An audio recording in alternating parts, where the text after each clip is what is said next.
Quý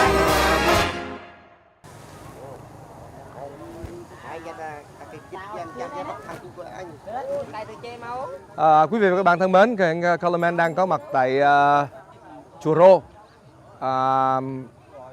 Và ngày hôm nay là hội đua bò ở chùa Rô. Hội đua bò chùa Rô khác gì với hội đua bò ở chùa Thermit?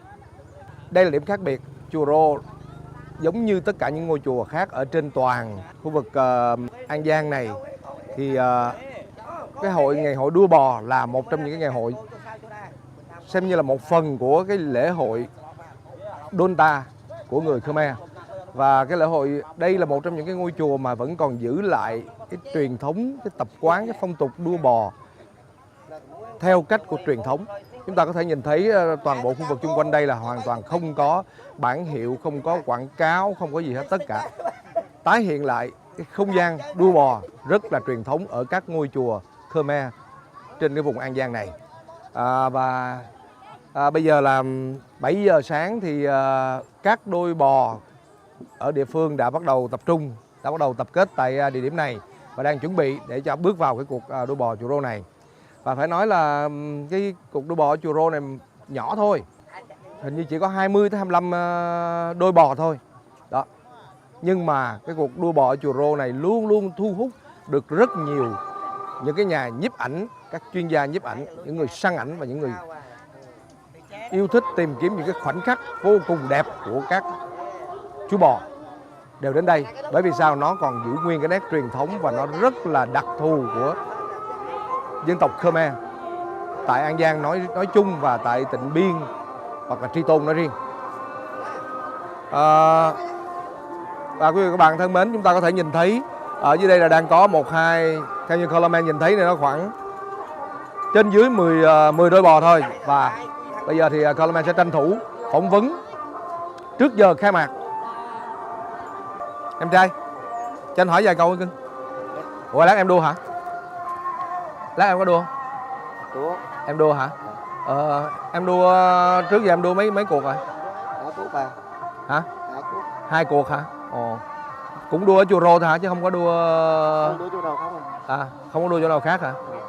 Ủa em không có đua cái vừa rồi ở trên chùa Thermit hả? Không có hả? Không có. Tại sao em đua cái cuộc này mà em không đua cuộc kia? Thích đua cuộc truyền thống này vui hơn hả? Không, năm nay có bao nhiêu cặp bò em biết không? 20 cặp hả? Ủa em sao em lấy cái số 13 vậy? Dạ, lấy bắt được Bắt á. Bắt sâu được. Bắt sâu được hả? Bắt thăm á hả? Dạ. Bắt thăm là thấy số 13. Rồi. Năm nay em thấy mấy cái cặp bò kia mạnh không? Bò mạnh nhiều lắm anh ơi. Bò mạnh nhiều lắm. Bò mạnh nhiều lắm hả? Dạ. Ủa nhưng mà thường là các cái cặp bò ở đây là không có tham gia cái cuộc kia, cuộc trên kia. Họ đổ về đây. Thì họ thay thi cuộc này. Rồi. Đây bạn The là một trong những nài bò, hay là theo như Colorman gọi là lái bò. Bạn chúc cho cặp bò số 13 của bạn sẽ đạt thành tích cao trong cái cuộc trong cái hội đua bò ngày hôm nay nha. Ủa em có đua không em? Đua. Có đua hả? Năm nay em bao nhiêu tuổi? 17 tuổi hả? Đua bò mấy lần rồi? Lần đầu tiên hả? Bò của em số mấy? Số 2. Đây là em tên gì? Râu. Tên gì? Tên Râu. Râu hả? Dạ. Tên Râu.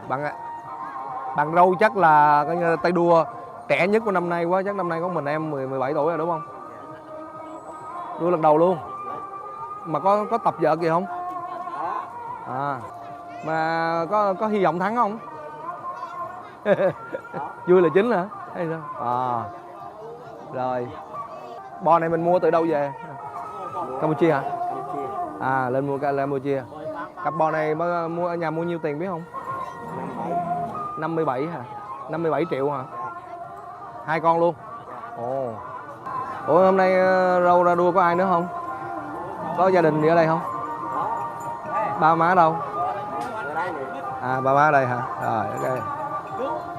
Rồi thôi chúc cho bạn Râu là tuổi trẻ tài cao nha. Lần đầu tiên đua nhưng mà sẽ giành giải cao. Khó biết lắm, nhiều khi tuổi trẻ tài cao mình đâu có biết đúng không bà con? Rồi. Chúc may mắn nha. Rồi. Quý vị và các bạn thân mến, Coleman đang có mặt tại khu vực chùa Rô để chuẩn bị theo dõi ngày hội đua bò tại đây.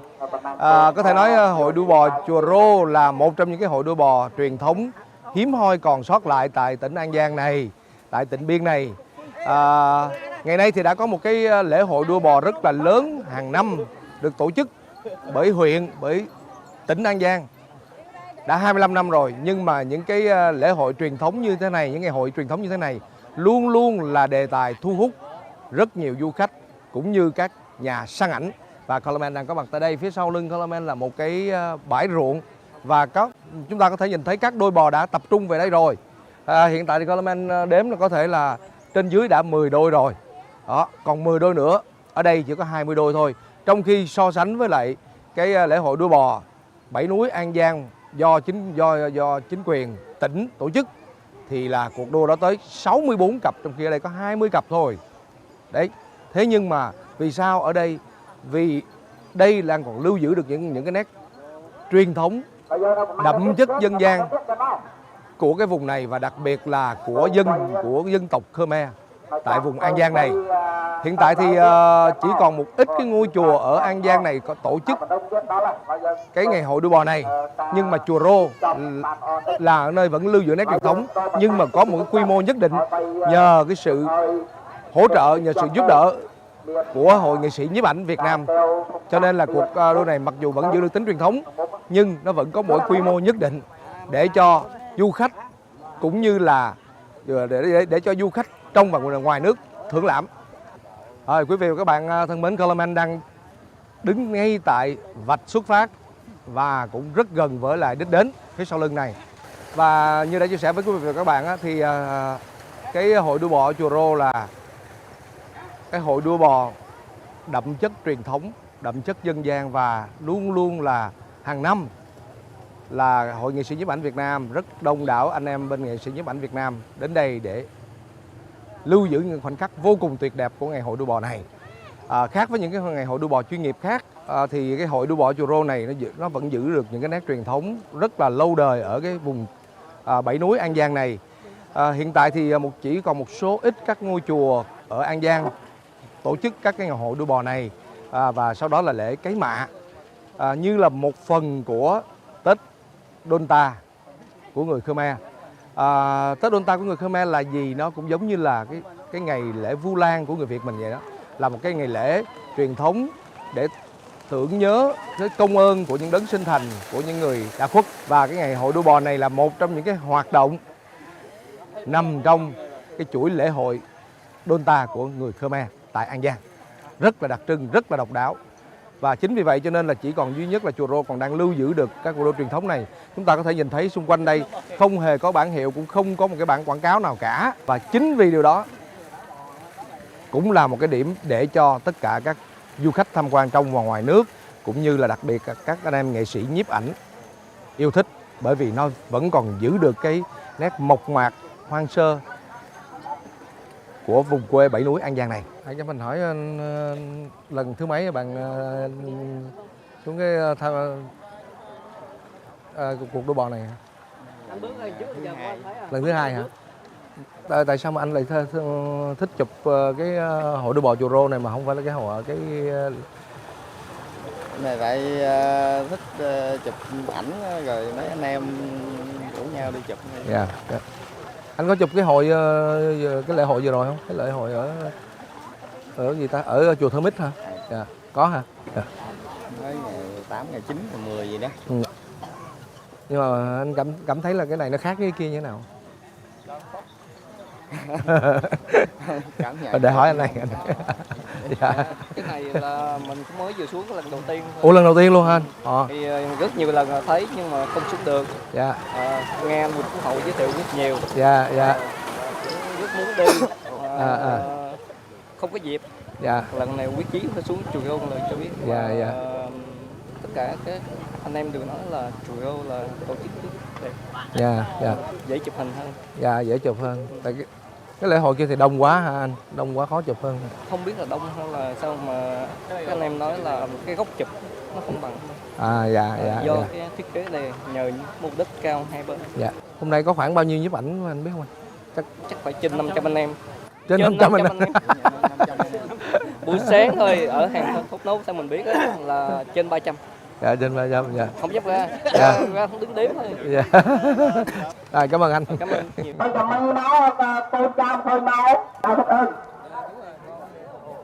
Ủa chị đi bao nhiêu lâu rồi chị? Chị đi bao nhiêu lâu là sao? Dạ chị đi mấy mùa rồi? À, chị đi lần thứ hai. Lần thứ hai hả chị? Lần gần nhất là chị đi năm nào? Năm 2016. Năm 2016 ha. Dạ. Đúng rồi, đây là lần thứ hai. Dạ. Nhưng mà ở đây có hai cái lễ hội, một cái lễ hội lớn hơn thì vừa rồi vừa tổ chức. Tại sao chị không thích đi cái đó mà chị lại thích đi cái này hơn? Chị bận việc nhà, Dạ. rảnh là chị đi thôi, Dạ. kể cả là đi rồi thì đi. Đây quý vị các bạn thân mến, mà các bạn có thấy không? Không chỉ có các nhiếp ảnh nam giới mà còn có rất nhiều các nhiếp ảnh nữ giới, các chị. Hải Âu. Chị đây là chị Thu Ba thuộc hội nhiếp ảnh Hải Âu.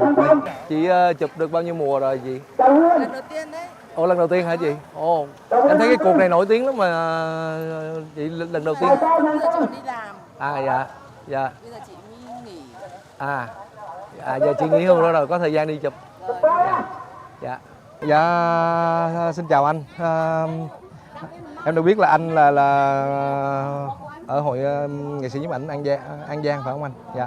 Và cũng được biết là anh là nằm trong ban tổ chức.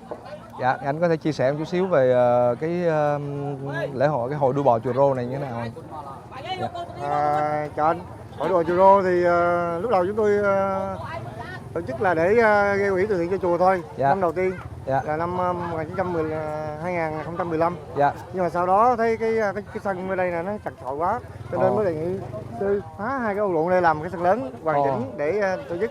Dạ. Và năm 2017, 16 là cái sân được hoàn thành và chúng tôi đã đua tới nay là năm thứ ba. Năm nay thứ ba. Dạ. Nhưng mà cái lịch sử thì ở Chùa Rô này là cái cuộc đua này diễn ra bao nhiêu năm rồi anh?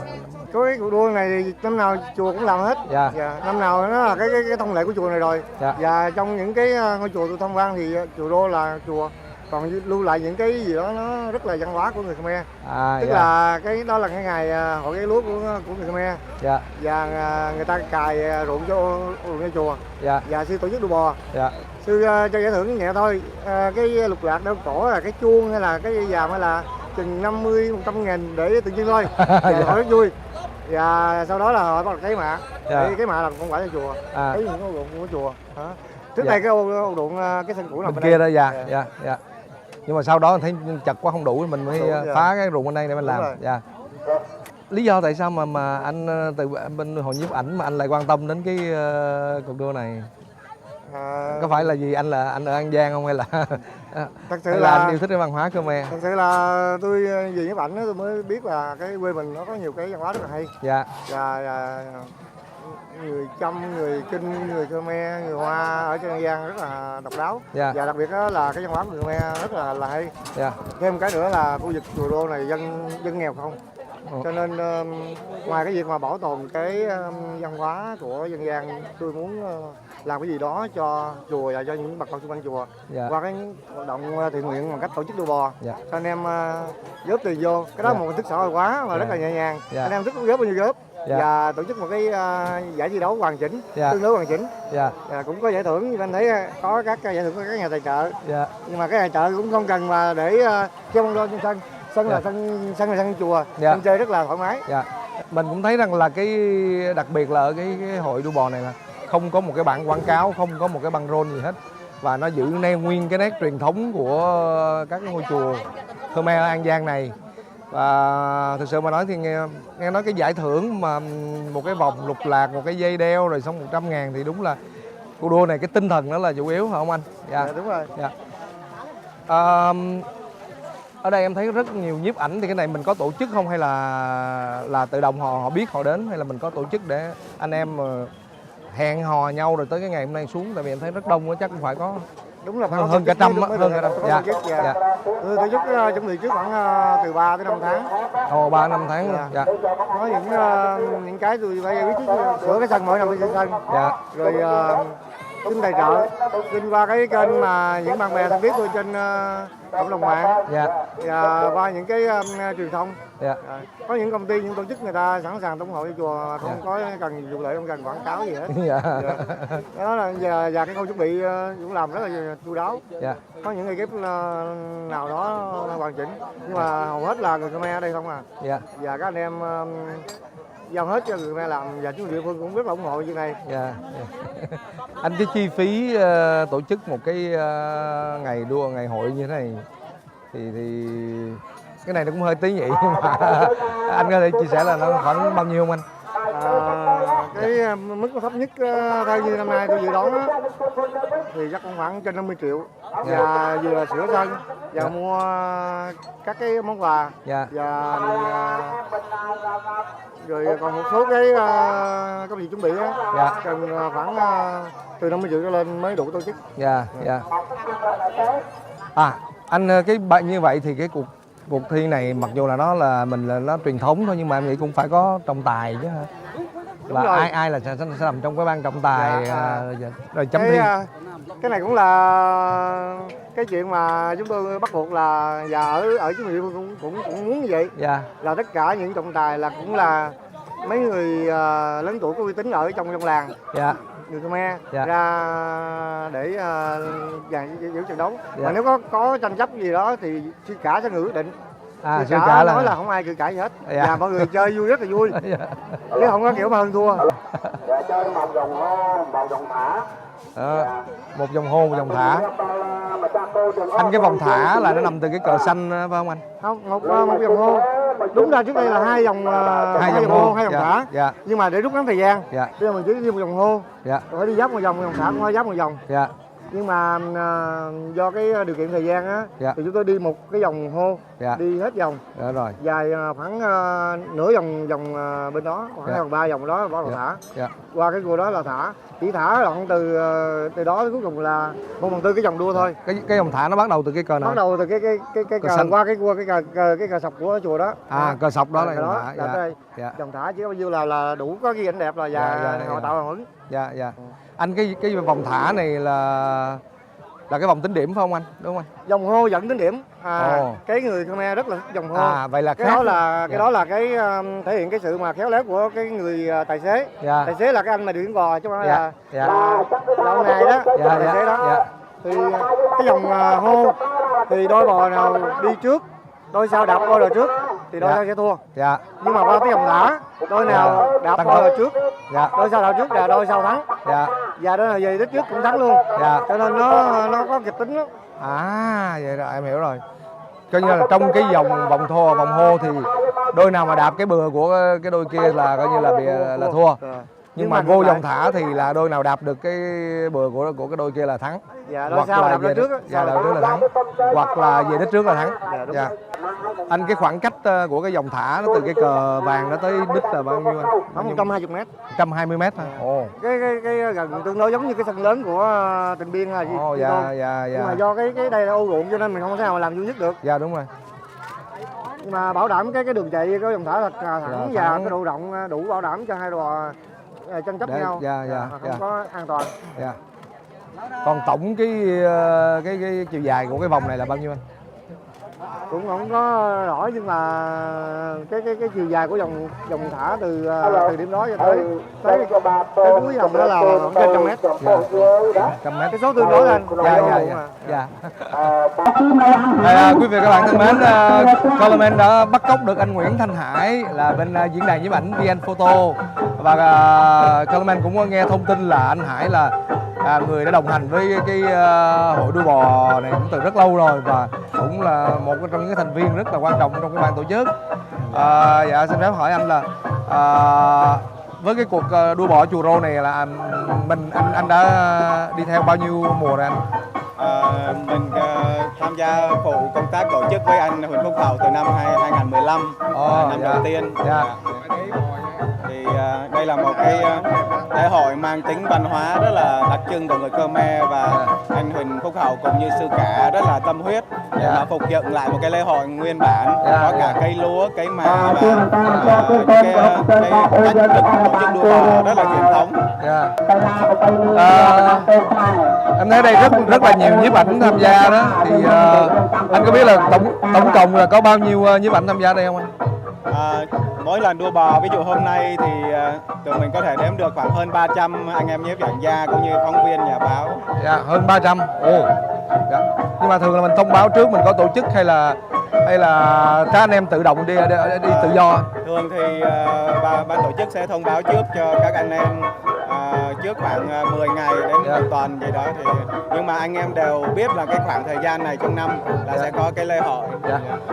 Ở đây thì Điền có thấy là có một số cái như cũng có một số nhà tài trợ, nhưng mà cái đặc biệt ở đây là mình lại thấy là không có một cái bảng hiệu quảng cáo hay là cái gì hết. Thì thực ra Hải chính là cái người mà phụ trách các vấn đề tài trợ cũng như là hỗ trợ cho giải đua. Tuy nhiên là khi từ năm đầu tiên đã xác định là dưới sân trường đua không thể có logo của bất cứ nhà tài trợ nào, để chỉ có những cái cờ của chùa và những cái trang trí khăn rằn hay là những cái dấu hiệu của người Khmer đặc trưng nhất trong cái trường đua. Đó là một cái quy tắc đặc biệt của cái chương trình. Nhưng mà như vậy mình có khó khăn gì trong cái việc mà tìm kiếm cái nguồn nguồn tài chính để mà tổ chức cái cuộc đua này không anh? Thực ra giải đua bò Chùa Rô là xuất phát từ việc niềm yêu thể thích của anh Huỳnh Phúc Hậu là một nhiếp ảnh gia, cho nên thực ra là cái nguồn kinh phí để tổ chức là anh em nhiếp ảnh gia cũng đóng góp, và tụi mình cũng xác định là nếu nhà tài trợ nào không cảm thấy chia sẻ được cái nguyên tắc giữ gìn bản sắc đó thì mình sẽ không tổ chức tham gia, không thể cùng đồng hành được. Vậy là sau cái cuộc đua này thì buổi chiều, đầu giờ chiều là lại có thêm một cái, đó là một cái lễ cấy rất là truyền thống của người Khmer, cũng như cái truyền thống Tết Đô Ta của người Khmer. Dạ, em cảm ơn anh rất nhiều. Anh cũng hay. anh quý lắm. Dạ, anh em quý lắm. Dạ. Quý vị các bạn thân mến, này là Coleman cũng tranh thủ phỏng vấn bỏ túi được một số nhiếp ảnh gia, trong đó có anh Huỳnh Phúc Hậu, nhiếp ảnh gia được mệnh danh là rất nổi tiếng ở An Giang, đồng bằng sông Cửu Long, và anh Huỳnh Thanh Hải là phụ trách bên ban quản trị của diễn đàn VN Photo, và chúng ta cũng đã nhận được rất nhiều thông tin thú vị từ các anh nhiếp ảnh tại đây. Năm nay là năm thứ mấy cái lễ hội đua bò này tổ chức ở đây? Mà tổng thì năm 20 tới giờ là 6-7 năm rồi. 6-7 năm. Dạ. Xin hỏi là sư cả trụ trì ở chùa được bao nhiêu năm rồi? Tự lên ca là bò tát. Năm 97 tới giờ. Vậy là 20 năm. Hơn 20 năm. Mà cái lúc sư cả về đây á, thì ở đây có cái hoạt động đua bò này không? Ở trong xóm đã chơi thử chùa nào cũng có chứ làm. Dạ, các cái chùa đều có hết à. Chùa nào mình có ruộng đó mà. Dạ, rồi, cảm ơn sư cả. Dạ. Quý vị và các bạn thân mến, một trong những cái điểm đặc biệt của hội đua bò Chùa Rô, đây chúng ta thấy là các cái đôi bò, 20 đôi bò, trước khi vào cuộc đua thì họ đi giống như đi diễu hành một vòng quanh cái vòng ruộng này. Đó, giống như là một cái nghi thức buộc phải có trong cái ngày hội đua bò. Nó khác với lại cái lễ hội đua bò do tỉnh tổ chức, thì hầu như là cái nghi thức này không còn nữa. Ở đây ngoài anh Châu Xuân còn có mấy anh có bạn nào trẻ mà là hay không? Có con cháu giờ bò nó đang ấy đây là hổm nó cũng nhất chi tôm đó. Vậy hả? Chùa Rô này là đầu tư mạnh nhất. Dạ. Các cái nhà báo người ta tài trợ được nhiều tiền. Rồi ông Lục này cũng phái bò đó, cho nên ở đây dân người ta cũng mê bò, người ta góp sức nhau là tổ chức chơi. Cái sân này mới múc lên 2 năm hay 3 năm về chơi sân trước ngoài đó. Trước là sân bên kia phải không anh? Hơi phức tạp có cái đường lộ đó. Rồi bò chạy ra rồi khán giả coi đó, rồi bích cái đường, khó khăn cái đường giao thông ta, nhưng mà phải sức tiền đầu tư làm cái sân này lợi. chơi hấp dẫn lắm, mà chơi một năm 2-3 lần. Còn cái sân Châu Đốc đó là năm ngoái tổ chức chơi vui quá mà sao ông giám đốc bây giờ ông không tổ chức nữa. Nghe từng Châu Đốc ở đâu anh? Châu Đốc ở chùa Núi Sam á. Chùa Núi Sam hả? Dạ. Có tổ chức chơi làm sân nó mấy tỷ đó, mà bây giờ chơi được có 2 lần à. Nó xong luôn. Mình được hạng nhất một lần thì giờ ông không có tổ chức nữa. Dạ. Cũng buồn, phải chơi được 5-2-3 lần người ta đầu tư ngày tiền nó không có ngán. Một năm nó khoảng mấy giải rồi? Một năm hồi năm ngoái đó là năm ngoái chơi 4 lần đó. 4 giải. Châu Đốc chơi 2 lần, Châu Đốc chơi 30 tháng 4 rồi tới ngày 20 tháng 9. Châu Đốc chơi mấy ngày lễ mà. Cái lễ là tổ chức. Còn đây chơi truyền thống của tỉnh là chơi ngày 30 tháng 8 Đồn Tà này nè, lịch đó. Thì năm nào cũng phải chơi. Bây giờ dễ chơi rồi, tỉnh đầu tư tiền bạc rồi đó, anh em chơi cũng thoải mái, tiền bạc giờ cũng được lên được nhiều, rồi tiền thưởng cũng hơi lớn chơi sung hơn. Chơi sung hơn. Nói chung chơi bò thì bỏ 2 tháng trời không làm được gì đâu, lo tập bò rồi cho lo chăm sóc bò rồi cưng còn hơn vợ mình đẻ nữa. Có khi ăn ngủ không được cũng buồn. Bò dưỡng sức khỏe trong bò. Nhưng mà nếu mình đã chơi lớn kia là mình đâu có cho nó làm gì, nó chỉ nói nuôi. Chung cũng làm ruộng bình thường. Cũng làm ruộng bình thường. Nói chung bò thì nói chung mình cũng làm ruộng bình thường cho, chứ không phải là cưng nó để dành ăn cỏ để dành đua không. Thì bây giờ mấy cái ngày thường thường đó mình cũng đi kéo lúa rồi đi cài bừa bình thường. Tới duy nhất là trong vòng 2 tháng đó là không có làm gì hết. Là tối ngày đi tập vợt nó là chủ yếu chăm sóc nó cho ăn là đặng rồi đi đua thôi. Là cái chế độ ăn lúc mà nó trong 2 tháng đó là nó khác hẳn luôn bình thường. Chế độ ăn đúng rồi, nếu chế độ ăn trong 2 tháng thì khác hơn ngày thường. Có cái thì ví dụ ngày thường mình dắt đi cho ăn không chừng, rồi đi cắt cỏ tầm bậy bạ cho ăn không chừng. Còn 2 tháng trong mình tập vợt đó là phải kiếm cỏ ngon, rồi cỏ tốt, tắm nước rồi sạch sẽ. Em thấy có cho uống nước dừa với pha trứng. Có thì nói chung là nếu tới lúc đó cao điểm thì một ngày đó là con bò thì 2 trứng gà 1 trái dừa, đổ cho nó uống, chăm sóc sức khỏe nó. Rồi bò nó mới có lực, mới tăng tốc được. Chứ còn như bò anh em nó đi. Này chắc người Việt quá. Thua rồi, bò này thua rồi. Thua hả? Đã biểu diễn đang về đó. Xin tiền vợ ăn tôm. Xin tiền vợ ăn tôm. Bị thua đâu có tiền đâu. Xin tiền vợ. Nếu chơi thua trong ngày đó là mất trên dưới khoảng 3 triệu, bị mình tốn tiền à. Thì bây giờ cũng như mình đây họp như tôi thì chở xe đi đó, tốn tiền xe hết 1 triệu đó. Chở lên để lên cái chỗ đua vậy. Chứ mình rồi trong ăn nữa thì bữa đó mình xé bao thơ ra, tài xế giỏi mình được 2 triệu, xé bao thơ ra trả tiền xe là 1 triệu, rồi tiền cơm anh em đi tiếp đó là hết 700.000 đó. Còn tài xế giỏi còn có 300.000, xé bao thơ ra là chi liền đó là hết 1,7 triệu đó. Trời ơi. Nếu trong ngày đó mình thua là tốn trên dưới 2 triệu á. Chứ đâu phải mình chơi gì không tốn tiền đâu, tốn dữ lắm. Thì mấy cái ngày mình đi tập vợt đó là ví dụ về mà con gà nấu cháo ăn rồi bình luận 3-4 anh em lại nhậu chơi vậy đó, là bình luận bò này bò kia, coi bò mình với bò người ta làm sao đó, cũng khó khăn lắm trời, đâu phải dễ đâu chơi gì á. Phải bàn chiến thuật rồi đúng không? Rồi mình nhận phân tích rồi. Phân tích bò ta bò mình cũng khó lắm, chơi thấy đâu phải dễ ăn đâu. Có người đó thí dụ người chơi tới chết luôn cũng không được giải nào. Nhưng mà mình có cái may mắn, có cái là mình may mắn mình được giải nhiều, là anh em tập trung chơi dòng họ, mình tập trung chơi được đông. Rồi súng nhau đó là chú bác rồi cũng lớn tuổi người ta phân chơi trước á, rồi chỉ bò này mua bò này giáp vô để chơi, rồi mình mới đoạt giải được nhiều thôi, chứ không phải mình hay gì đâu. Nhưng mà nhờ dòng họ đông, rồi anh em đông góp ý nhau á. Chứ chơi bò này mà chơi một ơn cá nhân nó cũng không được đoạt giải đâu. Chơi cô lập quá là cũng không được giải. Chơi phải chơi tập thể. Nói chung dòng họ tôi, anh em tôi cũng đồng lòng lắm. Chơi là sức tiền ra chơi là không ai hợp. Mua bò là cặp đó mua hết nhiêu tiền? Mới mua con bò bên tay phải đó, mua 40 triệu á. Con kia lâu rồi, con kia chơi 2-3 mùa nay rồi. Bò kia ta trả 55 triệu hoài không bán. Cái con cụ á. Con bên tay trái á. Con đó ta năn nỉ hoài, mình chơi bò hay mình bán này đâu có bò nữa. Thế là mình cũng thương nó đúng không? Đúng rồi. Bò đó mình tập vợt hoài 3-4 năm nay nó hiểu ý mình, nó quen. Cho chạy về đi rồi gần nó dễ. Giống bữa đó mình ăn non bò không một thấy không? Đi khán giả la quá la mà nó cũng đâu chạy giống ý mình, chừng nào cho chạy nó chạy. Đi thì đi chứ con bò không phải giống cu ta, như nãy em thấy con bò không cho chạy nó cũng chạy tầm bậy bạ, chơi gì không ăn ta. bò hay rồi tài xế hay mới có cửa Kèm chứ. nữa, đúng rồi. Phải... Chứ tài xế Để hay xong kiếm mà hợp ích nữa. tài xế té thì cũng không làm được gì. Dạ. Công đôi, cái gì cũng phải công đôi.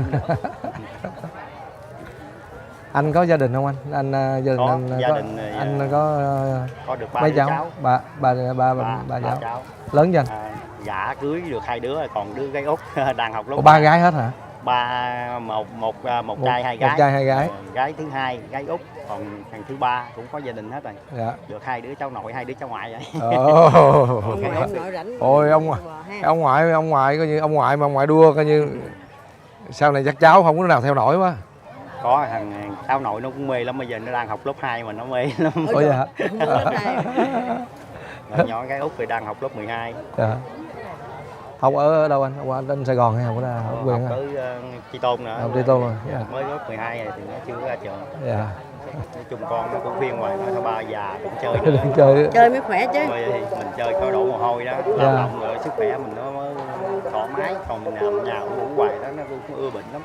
Trong các loại lái là lái bò là khỏe nhất luôn á, chứ lái xe Đúng đâu rồi, khỏe lái xe đi đường xa nó giọt bẻ ở đây mình có khi dịp mình đi tới Long Xuyên mình trở về đó là muốn chết luôn, ngồi không nổi luôn á, tê tay luôn á. Còn lái bò đó mình cử động đi tới lui được. Tập thể dục. Đấu với nó luôn. Anh bữa nói anh 56 không anh? 48. 48 hả? 48 còn trẻ. Còn trẻ nhưng mà tại mình có gia đình ở xóm bị nông dân đó, cho nên là lúc đó còn. Vậy thôi là Coleman đi đua bò được đó. Qua năm đi xuống đây mình huấn luyện cho ra trường với người ta. làm hai anh em ruột đi, cũng giống nhau ha.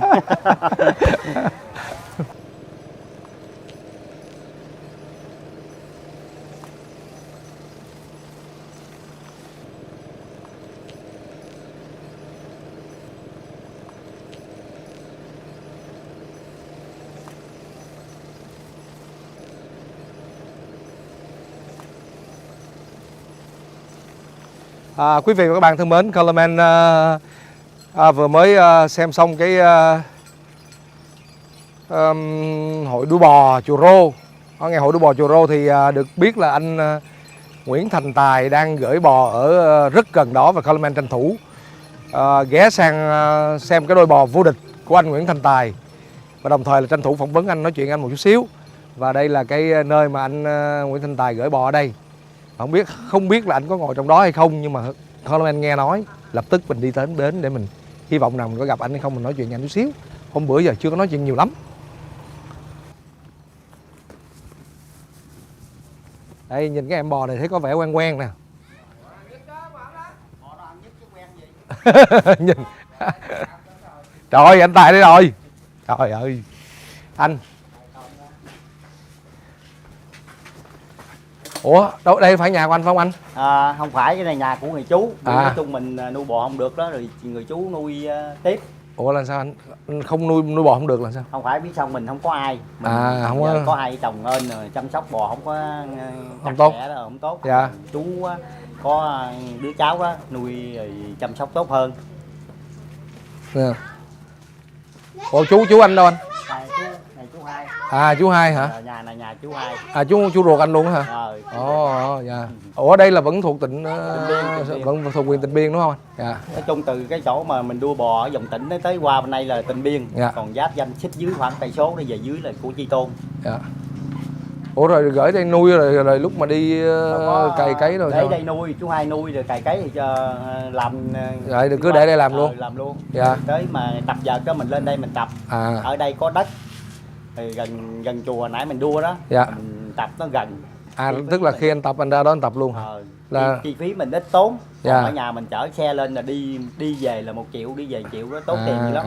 Còn mình để đây đó gần chỗ tập. Gần chỗ tập. Dạ. Mình tốn tiền xăng 50.000 là mình đi tập được rồi. Dạ. Còn để nhà mình thì tốn tới 1 triệu mới đi tập được.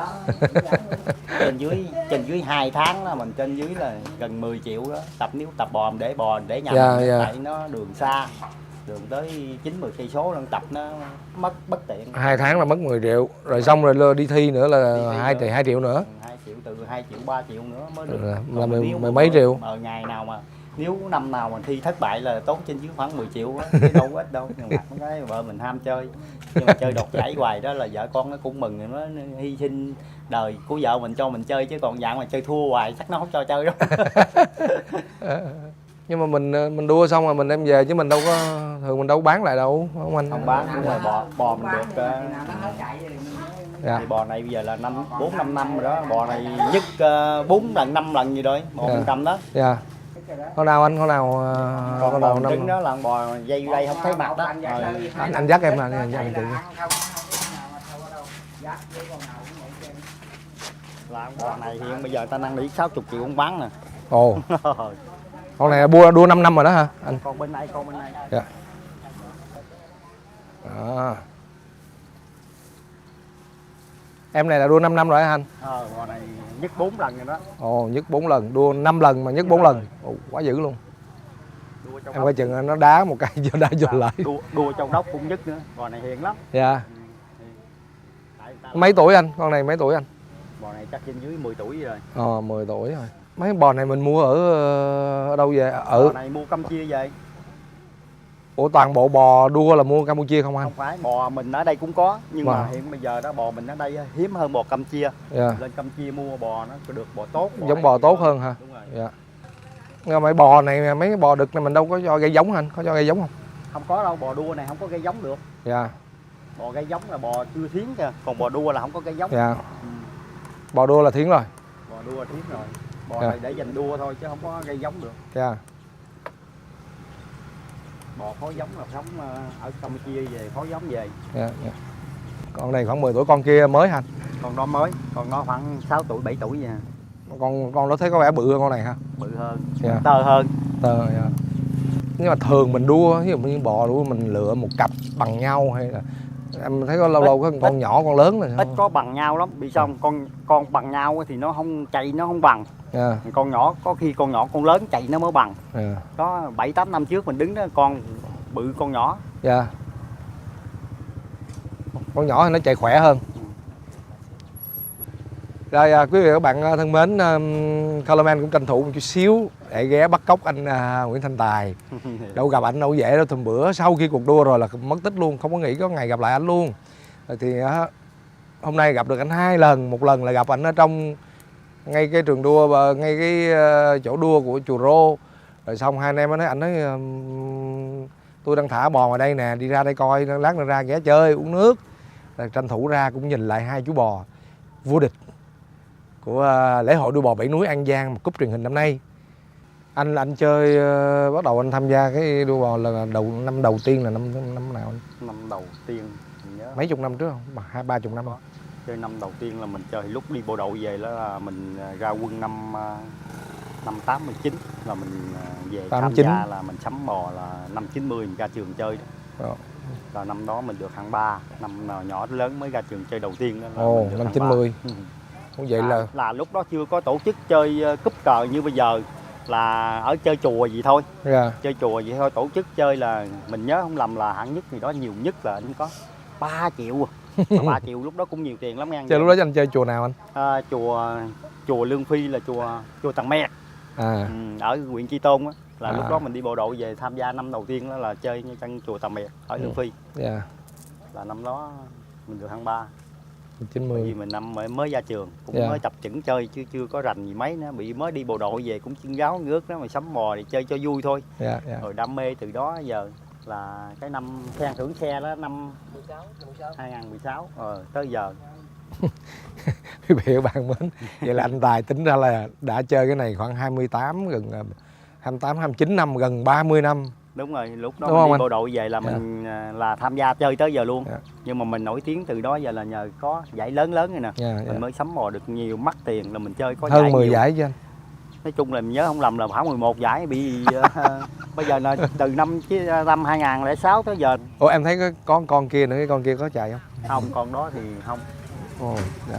Con đó cũng chạy được lắm mà nó chạy, nói chung mình chơi thì thấy không có, nếu chơi phải cũng đoạt giải mình mới đi chơi, còn chạy yếu yếu mình đem vô đó chạy giống mấy bò tạt đó vô đó mắc cỡ người ta.